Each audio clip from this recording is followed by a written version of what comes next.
ನಮಸ್ಕಾರ. ನಮ್ಮ ಹೆಸರು ಪಿ ಶ್ರೀನಾರಾಯಣ. ಕರ್ನಾಟಕ ರಾಜ್ಯ ಮಾಹಿತಿ ಹಕ್ಕು ವೇದಿಕೆಯ ಜಿಲ್ಲಾ ಅಧ್ಯಕ್ಷರು, ಕೊಪ್ಪಳ.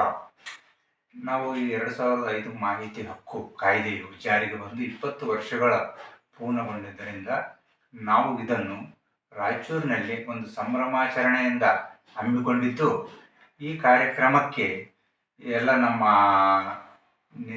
ಸಣ್ಣ ನೀರಾವರಿ ಸಚಿವರು ಹಾಗೂ ವಿಜ್ಞಾನ ತಂತ್ರಜ್ಞಾನ ಸಚಿವರಾದಂಥ ಶ್ರೀ NS ಬೋಸರಾಜ್ ಸರ್ ಇವರು ಆಗಮಿಸುತ್ತಿದ್ದು, ಅದೇ ರೀತಿ ಶ್ರೀ ವೀರೇಶ್ ಬೆಳ್ಳೂರು ಸರ್, ಮಾಹಿತಿ ಹಕ್ಕು ಅಧ್ಯಯನ ಕೇಂದ್ರ ಬೆಂಗಳೂರು, ಶ್ರೀ ಹೇಮಂತ್ ನಾಗರಾಜ್ ಸರ್, ಕರ್ನಾಟಕ ರಾಜ್ಯ ಮಾಹಿತಿ ಹಕ್ಕು ವೇದಿಕೆಯ ಸಂಸ್ಥಾಪಕರು ಹಾಗೂ ರಾಜ್ಯಾಧ್ಯಕ್ಷರಾದ ಇವರು ಈ ವೇದಿಕೆಗೆ ಆಗಮಿಸುತ್ತಿದ್ದು, ಹಾಗೂ ಇನ್ನಿತ ಗಣ್ಯರು, ಹಿರಿಯ ವಕೀಲರು ಹಾಗೂ ಕರ್ನಾಟಕ ಸರ್ಕಾರಿ ನೌಕರರ ಜಿಲ್ಲಾಧ್ಯಕ್ಷರು ರಾಯಚೂರು, ಹಿರಿಯ ಸಾಹಿತಿಗಳು ಇವರೆಲ್ಲರೂ ಈ ವೇದಿಕೆಗೆ ಆಗಮಿಸುತ್ತಿದ್ದಾರೆ.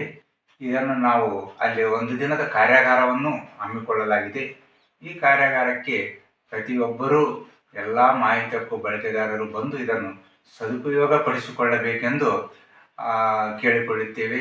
ಅದೇ ರೀತಿ ರಾಯಚೂರು ಜಿಲ್ಲಾವು 1 ವರ್ಷ ಪೂರ್ಣಗೊಂಡಿದ್ದರಿಂದ ರಾಯಚೂರು ಜಿಲ್ಲಾ ವಾರ್ಷಿಕೋತ್ಸವ, ಅದೇ ರೀತಿ ಇನ್ನೂ ಕೆಲವು ಜನ ಕೊಪ್ಪಳ ಜಿಲ್ಲಾ ಘಟಕ ವತಿಯಿಂದ ಇನ್ನೂ ಹೆಚ್ಚಿನ ಜನ ಸದಸ್ಯರು ಸೇರ್ಪಡೆ ಕಾರ್ಯಕ್ರಮವು ಅಂದು 26/10/2025 ಆದಿವಾರ ಇರುತ್ತದೆ. ಈ ಕಾರ್ಯಕ್ರಮಕ್ಕೆ ಪ್ರತಿಯೊಬ್ಬರೂ ಬಂದು ಇದನ್ನು ಯಶಸ್ವಿ ಮಾಡಿಕೊಡಬೇಕೆಂದು ತಮ್ಮಲ್ಲಿ ಕೇಳಿಕೊಳ್ಳುತ್ತಾ ನಮಸ್ಕಾರ.